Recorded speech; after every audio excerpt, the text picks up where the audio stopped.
আসসালামু আলাইকুম viewers, welcome back to my channel. আজকে আরও একটা নতুন রেসিপি নিয়ে আপনাদের সাথে শেয়ার করতে চলে আসলাম। নো ফেল একটা রেসিপি, এটা হচ্ছে পাউরুটি দিয়ে গোলাপ জামুন মিষ্টি তৈরি করুন খুব সহজে। এখানে আমি পাউরুটিগুলা কেটে নিয়েছি স্লাইস করে, আর যেটা সেই কালো সাইডটা সেটাকে আমি কেটে রেখে দিয়েছি। তারপরে এখানে আমি দুধ দিয়ে দিলাম।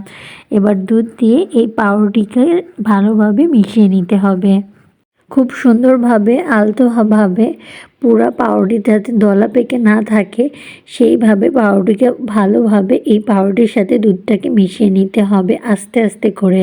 এই তো আমার পাউরুটি মেশানো ডান। এই দেখুন আমার মিশ্রণটা এমন হয়েছে, নরম কত সুন্দর সফট। এইবার আমি এভাবে পাউরুটিকার এইটার ডোটা দিয়ে গোল গোল করে মিষ্টির শেপ করে নেব। আপনারা আপনাদের ইচ্ছা মতো মিষ্টির শেপটা করে নিতে পারবেন।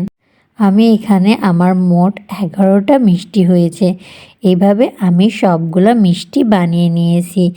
একেবারে সমান সাইজের করে আমি এই মিষ্টিগুলো বানিয়ে নিয়েছি।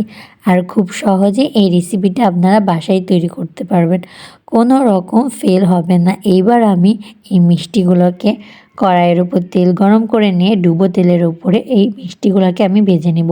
দেখুন আমার মিষ্টিগুলো কত সুন্দরভাবে ফুলে ফুলে উঠে আসছে। আর আমি এই পর্যায়ে চুলার আঁচটা অবশ্যই মিডিয়াম টু লো হিটে দিয়ে আপনাদের এই মিষ্টিটাকে ভেজে নিতে হবে। এইভাবে আমি সবগুলো মিষ্টিগুলোকে আমি ভেজে নিয়েছি। এই দেখুন লাল লাল করে। এইভাবে আমি আরও কয়েকটা মিষ্টি দিয়ে দিলাম।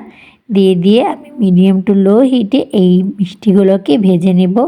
একটু বাদামি মানে কালো জাম বানাবো, তো এই জন্য একটু বাদামি কালার করে নিয়ে নিব। আমি ভিডিওতে যেভাবে দেখাইছি ওই পর্যায়ে হয়ে গেলে আপনারা উঠিয়ে নেবেন।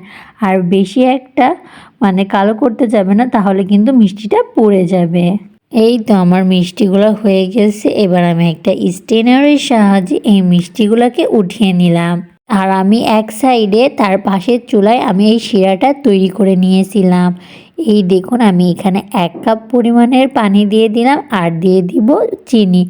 আপনারা আপনাদের মিষ্টির টেস্ট অনুযায়ী চিনিটা বাড়িয়ে কমায় দিতে পারেন। আর এখানে আমি দিয়ে দিব 2টো এলাচ ফ্লেভারের জন্য। আর এটাকে আর একটু কিছুক্ষণ অনবরত ফুটে আসা পর্যন্ত একটু জাল করে নেব।